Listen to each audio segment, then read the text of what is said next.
Alright, this is the final setup video to how to create a character rig for animation in 3ds Max. So the last couple videos we discussed how to create the bone system. I'll open up my layers panel, my geometry. Showed how to create the bone setup with custom bones. Also discussed how to create the skin modifier and then attach any other geometry through linking that would just need to move, not deform. So the skin modifier is on the character. Discuss how to set up skin weights as well. So that's all at least to a starting point here. Skin weights is something that just definitely takes a lot of time and practice and dedication to be able to get a smooth bound character that deforms more naturally. So we have a pretty decently skinned character, and then the eyes, the teeth, and the tongue are all linked to the correct bones.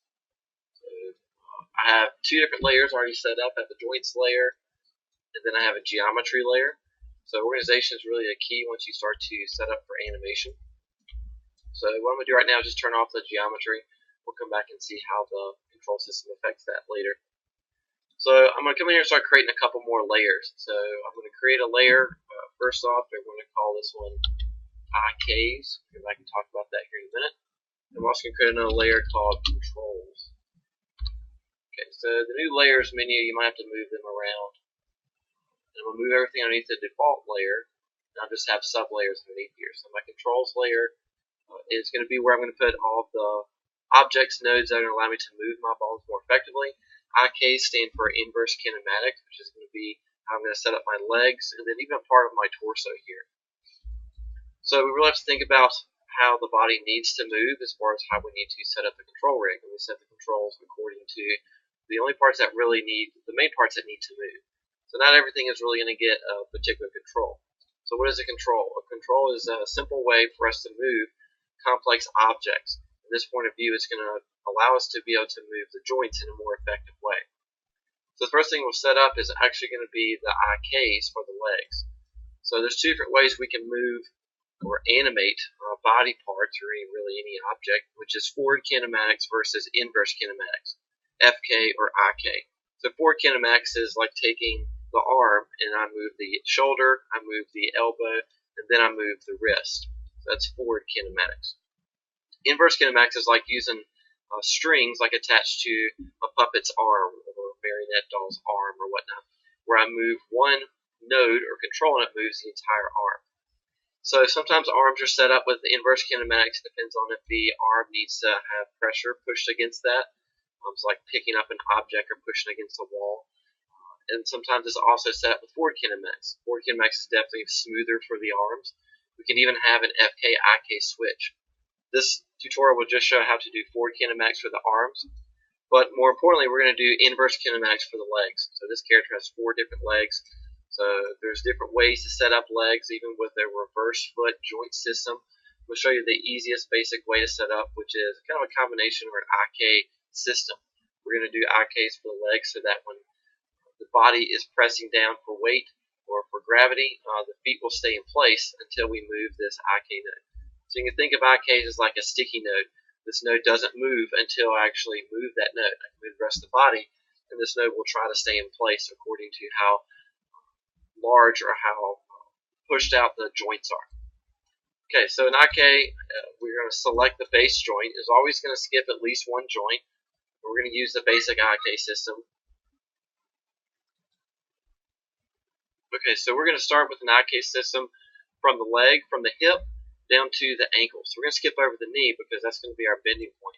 It's also very important that we do have the knee bent in a forward angle, and then the back leg, the knees and the ankles bent in the direction we want them to bend.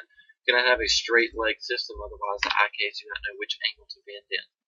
So I'm going to select the hip. I'm going to go to animation, and this is under the IK solvers. There's different inverse kinematic solvers, and the one we're going to talk about here is just the HI solver, the human inverse solver.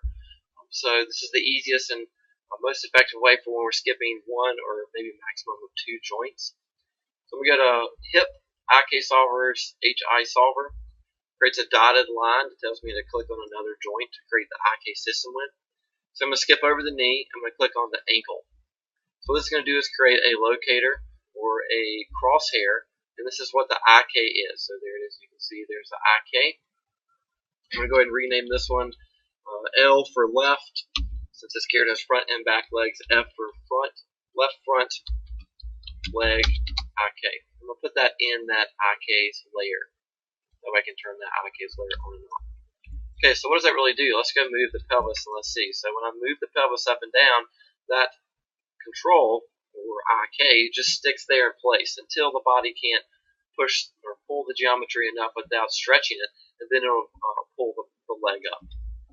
Okay, so I'm always going to undo when I'm testing out controls, but every time I create a new control, go ahead and test it out.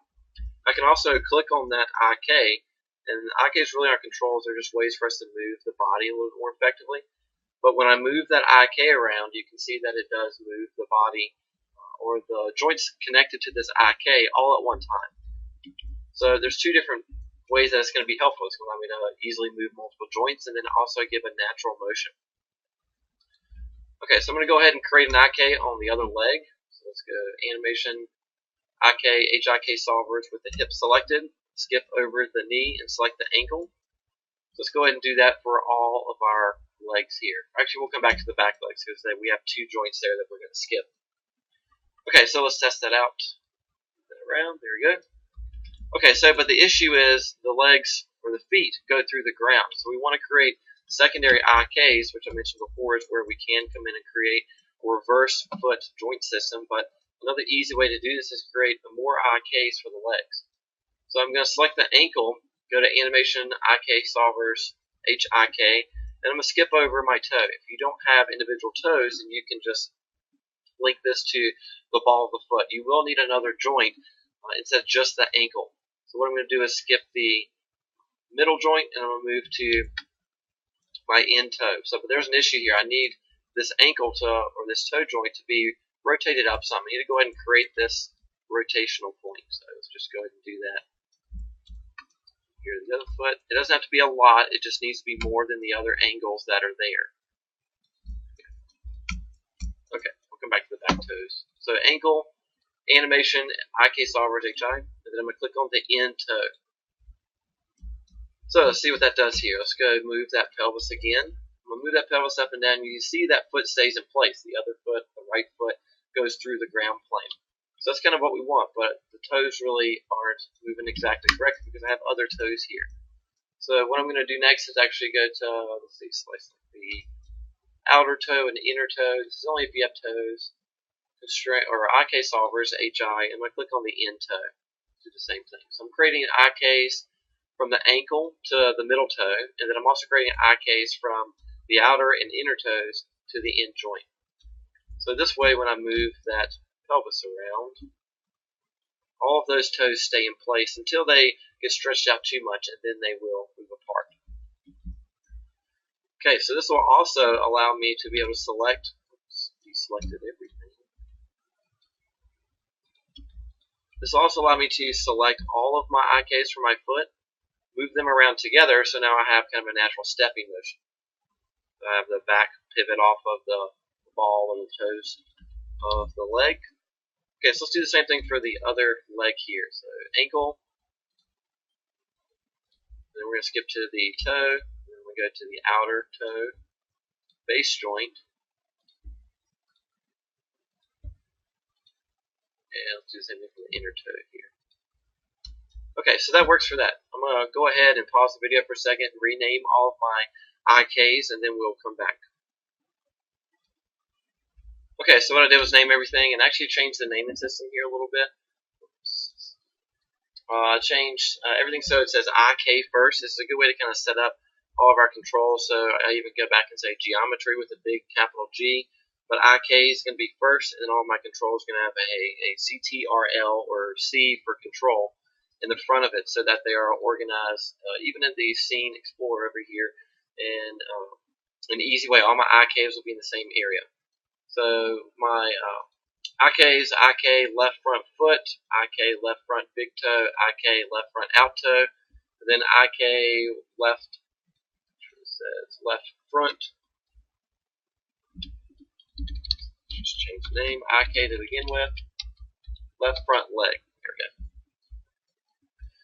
Okay, so we're going to go ahead and create the eye case for the back legs. So the eye case for the back legs are going to allow us to skip over 2 joints. So since this leg has different proportions as what the front leg has, this is really the knee, this is really the ankle. But what we're going to do is, same system, select the hip. I'm going to skip over not just 1, but I'm going to skip over 2 this time. Now this can create some weird anomalies just because of the angle that you have set up, but this is at least a good start for animation. Okay, so next I'm going to go select what would be the second ankle, which is really kind of the ball of the foot here. And I'm going to go to the end of the toe. So actually I'm going to undo that and make sure my toe has a right angle to it. Same thing over here. Just go ahead and make sure that we have the angle set up how we want to. Okay. For the right bend, if they're not angled in the right axis, then they're not going to bend correctly for us. So now it will bend in for us. That's good. Okay, so we're going to do the same thing with the toes. We're going to select this toe right here. Same thing right here for the outer toe. Let's move over to the other leg. So we're going to set up our eye case and we're going to set up our controls. To move the eye case, skip over the 2 joints, select the ankle, second ankle. We're just going to repeat process, eye case for the toes as well.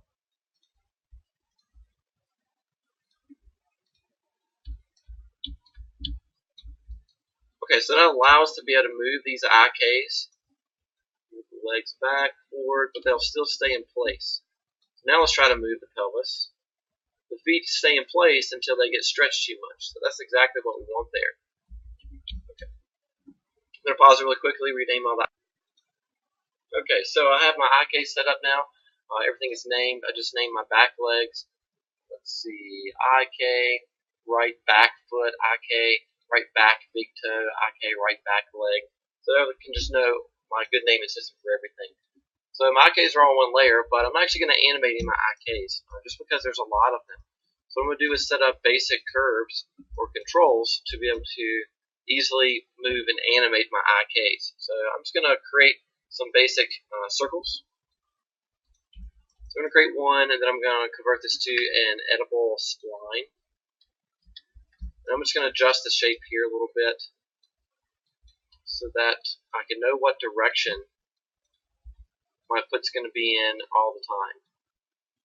I'm just going to create just kind of a pointed section. Let's move them in. Let's actually select the whole thing and scale that in. It isn't going to be that big. So we want to make sure is that it is, turn on my geometry layer, it is going to be larger or outside of the body. So that way when we animate this, it is going to be selectable. If it's inside the body, it can't be selectable, which makes it useless to animate. Okay, so I'm going to put it right at the bottom of the foot there. What I'm going to do is actually move the pivot point to a pivot point on the joint. So the joint for the ankle is really the rotational point for the foot. So I don't want to rotate from this point of view because it's not natural. Okay, so I'm going to do effect pivot only. I'm going to right click and turn on the 3D snap tool. Make sure pivot and vertex is turned on. And then what I want to do is get my move tool and just move this to that point where the ankle is going to be rotating. Okay, so let's go ahead and rename this. This is going to be left front leg. And let's put a CTRL for control, maybe even an underscore, left front leg for this object. Okay, so this control is going to be for the front leg. What I'm going to do is actually copy this over to the other legs. And just go copy this to the back legs as well. But I need to make sure I go back and move the pivot point so it is on the leg correctly. That's pretty good. Just need to move the pivot point here. There we go. That works. This is the control right front leg. Renaming.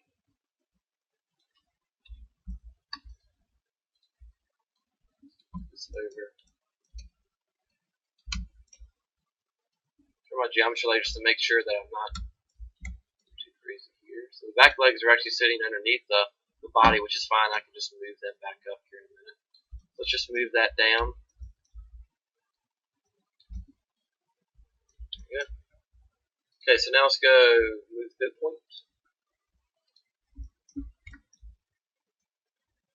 Good. Just for time's sake, I'm going to copy of this back leg. So this is the left back, or right back leg actually. Right back leg. And I'm just going to copy that over. Let's turn off the 3D snap first.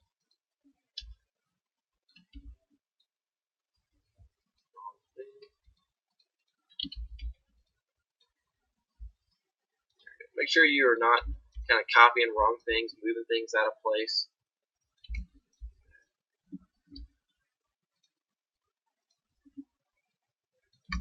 It's aligned and rename. This is left back leg. Okay, so what we're going to do is actually link all of my IKs to my control. So I wanted to make sure I select just the IKs for my front foot here. And by the way, you can always scale down the size of the IKs. I would suggest doing that before you actually do any linking, but I'm going to turn these off with the visibility anyway, so it doesn't really matter. Just scale them individually and it should be okay. So if you scale them all individually, if you scale them together, then you're going to have issues with moving the joints. So we can scale everything down. But it doesn't really matter because I'm going to link these together and then turn the visibility off. Okay, so I'm going to select the IK. I'm going to get my link tool up here and I'm going to drag my IK to my control. So I'm going to go ahead and do that for all of these IKs for this foot. This there. Okay. When you link an IK or something to another control, it's going to blink. So there you go. All of them should be linked now. So when I move my control, it moves the IK, which in turn moves the joints, and then moves the legs. Let's turn my geometry for a second. So now you can kind of see how that's going to affect the body. It's going to be an easy way to kind of link everything up. So let's go ahead and do that for all the rest of these as well. Link tool, and I'm just going to link all of these to that control. Make sure I got everything. And then let's go test this out. Yep, there you go.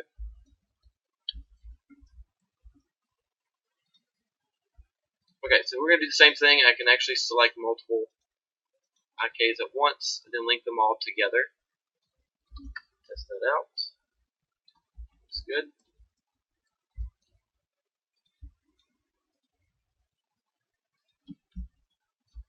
And then let's link that this final leg control there. Select the geometry. There we go. Okay, so make sure you just undo everything. So now let's just briefly go to the side view. Let's turn off my IKs layer because this is going to be really nice. Turn off IKs. And let's just move my bottom legs up to roughly where my front legs, back legs up to where my front legs are. So that's pretty good there. Since they're a little bit lower than the rest of the body. Okay, so since I have my IKs layer, I can turn them off because I'm not actually going to animate those. I'm going to animate my controls here. So let's put my controls in my controls layer. So I can turn on and off my controls layer and then easily select the geometry or whatnot. So I'm actually going to freeze my geometry. Before I do that, let's right click Object Properties and Show Frozen in Gray. Let's turn that off. Click OK. So now when I freeze my geometry, I can still see my textures and then my eyes. Okay, so how do we move the rest of the body? So we can use other controls. And there's other controls that we can use, like a dummy control. So underneath the Helpers tab over here, when I click and drag, it creates just a wireframe box, lime green, that I could use. So maybe I can use this for my pelvis control. I don't really use this often with every control, just because it's kind of limiting in its shape. I also have a point control, which is just kind of like a crosshair locator. You could use these for controls to move the character around as well. So with this dummy control, I'm going to turn on my 3D snap tool, and let's snap this to where my pelvis is, the pelvis end. There we go. Just turn my body geometry so I can kind of see everything. This doesn't need to be nearly this large, so let's go. Just make sure it's outside the body. Maybe something like that. That'll work. And what I'm actually going to do here is link my skeletal system, my bones, to this control here. So let's actually go ahead and rename this control. So this is going to be CTRL underscore pelvis. This is going to be my main pelvis control. Okay, so with my pelvis bone selected, I'm going to get my link tool and just link that bone system to my pelvis control here. I want to move this around. It should move everything. Snapping because my 3D snap tool's on, so let's turn that off. So now when I move this, it should move that pelvis. So it looks pretty good there. If you're wondering if you haven't the schematic view, here's some of my IKs, and then here's my IK controls. Here's my body. And then here's my joint system, which is now linked underneath my pelvis control. Controls will always be lime green in the schematic view. So you can reorganize this however you like to. But same idea, if I move the pelvis control, it moves all the joints underneath that. So that's pretty good for most of the body. But what if I want to animate the front pelvis as well? So quadrupeds really have the ability to move their back section as well as their front section. So here's one instance where I can add another IK. So people even put IKs throughout the whole spine. So what I'm going to do is select a joint in front of the pelvis, not the actual pelvis, but in front of the pelvis. And let's roll to Animation IK Solvers and HI Solver again. And I'm just going to click right here where I would want to move that pelvis. So the second pelvis. Okay, so this joint or control will allow me to move this pelvis freely from the base pelvis. The base pelvis is there. The other pelvis will allow me to move through that joint. Okay, so let's rename this IK front pelvis. Let's put this in my IK's layer. Turn the layer back on for a second. And let's go create another control for this. So maybe instead of a dummy control, I'm just going to go back to circles. And we'll do a basic circle for this joint. Maybe it might be better if I added like a 45-degree angle. Something like that. Doesn't have to be perfect. And then with my 3D snap, I can go snap that to joint. Just move closer so we can see it.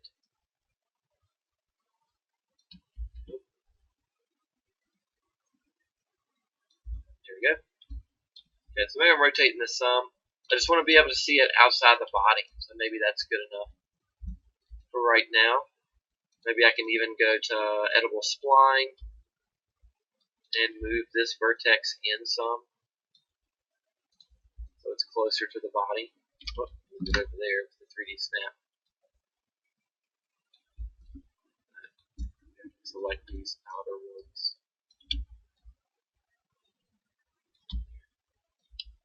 They don't really need to be that wide as well. Scale these in some. So I can call this one CTRL front pelvis control there.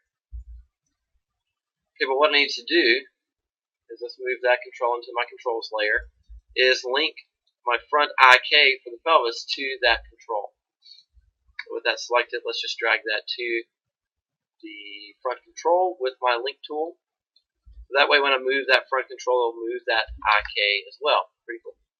Okay, but one thing I want to do is make sure the pivot point for this control is also the pivot point for my IK, which it is, so it's good there. Okay.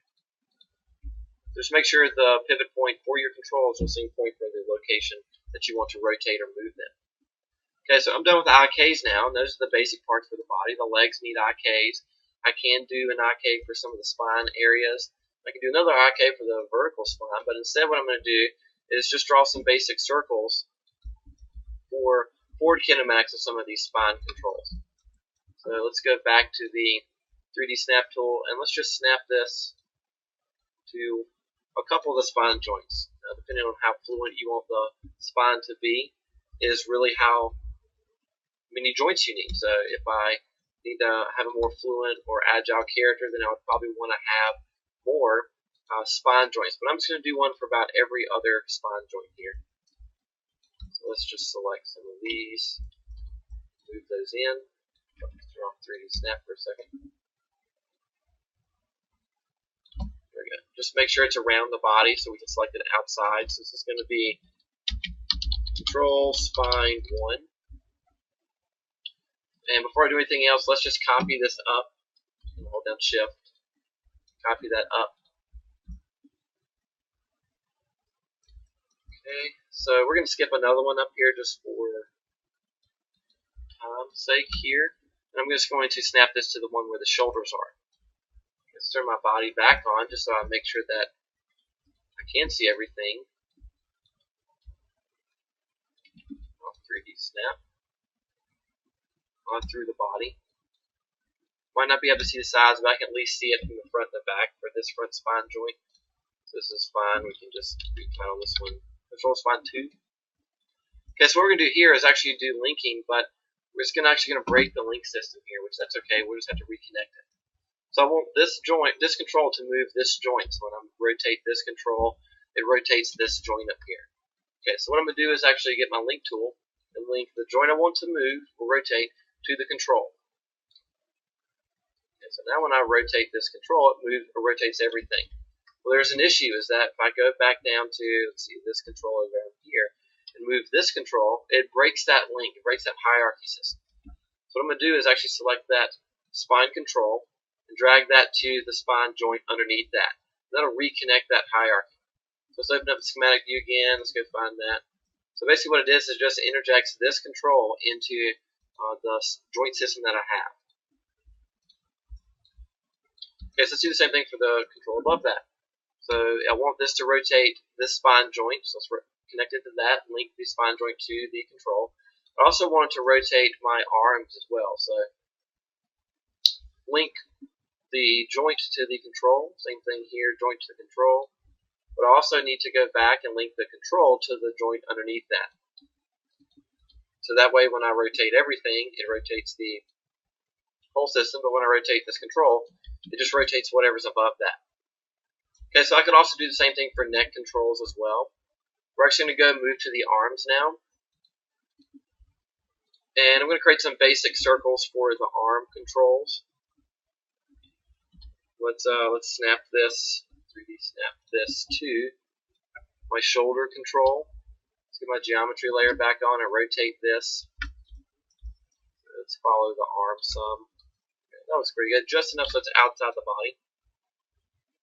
Let's turn my geometry layer back off for a second. Okay, actually I want my 3D snap tool back on. And let's copy another one over here to the elbow. Come back and rename these. Let's do the same thing for the wrist. Yep. Okay, there we go. Let's turn my geometry layer back on so we can scale these because we don't need them to be this large. And I'll go back and adjust that shape there. Okay. For the elbow, we're just going to move some of these points. Let's turn off 3D snap. Just move some of these points in some so it fits the elbow a little better. And we can scale this in some here. So it doesn't need to be that big. There we go. Okay, so let's just go ahead and rename these. This is the control left elbow, and what this is going to allow us to do is be able to rotate each of these joints manually. Control left wrist.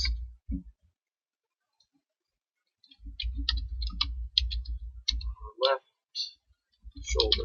You can name them by the bone they're moving, but you can also name them by whatever control they are moving as well, or the joint, excuse me. Okay, I'm going to copy these over here to the other arm. I can mirror these over. Let's try that. Mirror to the opposite side. There we go. And then now all I have to do is just really, with the 3D snap, just move them into place here. Okay. Oops. Okay.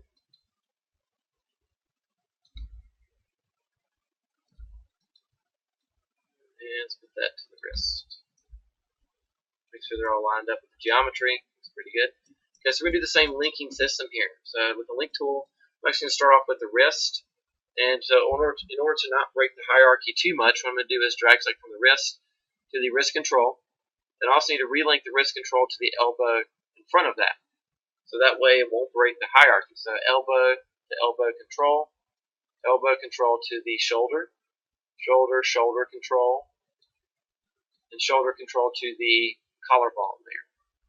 Okay, so test it out. Turn off 3D Snap.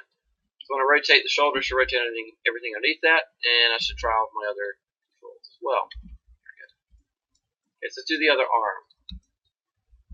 So we're going to do wrist to wrist control to elbow, elbow to elbow control to shoulder, shoulder to shoulder control, and then finally shoulder to the collarbone. Okay, probably need to go and rename the controls over here on the right side. Right shoulder. It's important to name everything so that from whatever side you're looking at, you can understand what's what. We're also going to colorize these here in 1 second. Okay, so make sure you test everything. Good. Yep. Elbow. And wrist. Okay, good. So let's look at that schematic view again. So schematic view, and you just see all of my blue controls, the curves, are just interjected into the same system here, so they don't break the movement of the entire body. But still go back down to the other body parts and test everything out this way. See how everything does move. Yep, that's good. Okay, so we can do a lot.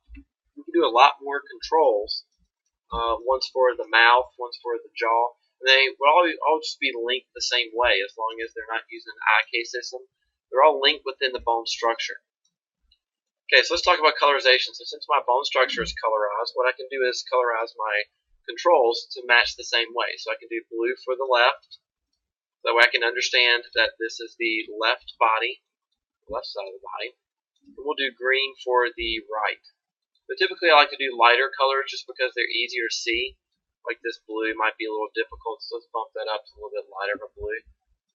Okay, so, whoops. Let's do the same thing here. Good. And let's do the same thing here, lime green. Okay, so the pelvis could be, maybe they're red, so let's do like a pinkish red. The dummy control is one thing you really can't colorize, which is just interesting to think about. And to make sure that if you're using a dummy control, you can't really colorize it very easily. So let's do red for those spine joints. So this way, no matter what angle I'm at, I know blue is always going to be left, green is always going to be right, and then red is always going to be my spine joints. We have an easy setup. Okay, so let's talk about constraints here. So we're not really constraints, but limits that we can do. So let's go over the hierarchy tab, and if I go to the link info, so some joints I would need to only rotate one axis, like the elbow. Other joints are much more free. And then all of the controls in general, I don't need to scale any of these. So what I can do is just lock my scale for my leg IK controls, but I want to rotate and move those.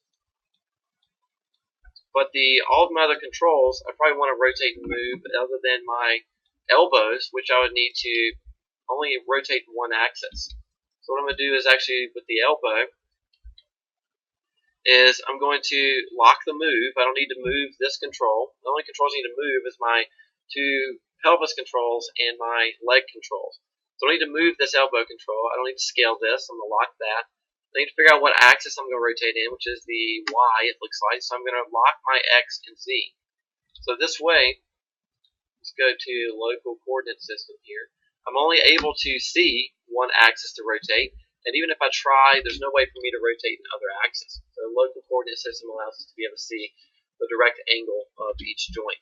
So my wrist is going to be a lock for move and scale, but all rotates are going to be the same. So I can actually select multiple controls and lock them all at the same time. So I move and scale for the wrists and the shoulders. My elbow is going to be a lock for the move and scale, and then also X and Y, X and Z rotate. So I only can rotate that in the Y axis. So select my two pelvis controls. I don't ever want to move these. I don't ever want to scale these. Okay, so for my two pelvis controls, I don't want to ever scale these, but I do want to move and rotate these. That might be an option. I can actually easily move or rotate pelvis joints there. Okay, so this is just link info and then some joints will need to be locked in the rotate, elbows, but everything else should be locked in the move and scale, other than my IKs and then my two pelvis controls, which do not have move locks. So it just allows the animator, and if you're the animator, to only animate what needs to be moving and what should move properly. Okay, so one last control we're going to create is what's called a move all control. So create a big circle. I'm going to move that to relatively the center of the character. And I'm going to do the same thing I did for the legs. Actually, instead of a circle, let's do a star shape. So I know this star is going to be my move all control. Everything else will not be star shapes. So kind of differentiate with different shapes here. Maybe I'm colorizing this particular color like yellow that I know yellow is going to be my move all. Because I can scale this down. Maybe even I'm going to go to spline and maybe make some adjustments so that I know this is going to be. So just move these back, so I know which angle. It's like a Christmas tree like shape. Is always going to be front. A weird shape, but it's alright. So we'll tell this to control. Move all. There's many other names that we could use for this, but we could use this as move all. Open up my layers panel. And let's make sure all of my controls are in my controls layers. I can just click and drag. Good. And then now with this move all control, let's make sure it's on the outside of the body. Is let's turn off all my joints for a second, and I just want to drag select all of my other controls except for my move all control, and I'm going to link everything to this move all control. So all of my controls are going to be linked there. Turn all my body back again. So this way when I move that move all control, it moves everything. I can also rotate this. I can also scale this control, and it scales up my character. So this is not really used for motion, but this is used to place the character in the scene. If other objects are larger or smaller, this is a good way to scale or just move or copy your character into a new scene. So this control, we're going to leave move, rotate, and scale open, so that way I can adjust my character. But all of my other controls I can now easily animate. So let's turn off unfreeze for all of my geometry. And I can easily turn on and off all my other layers so I can see everything. So I created my IKs. I can turn those off so that my controls are moving my IKs.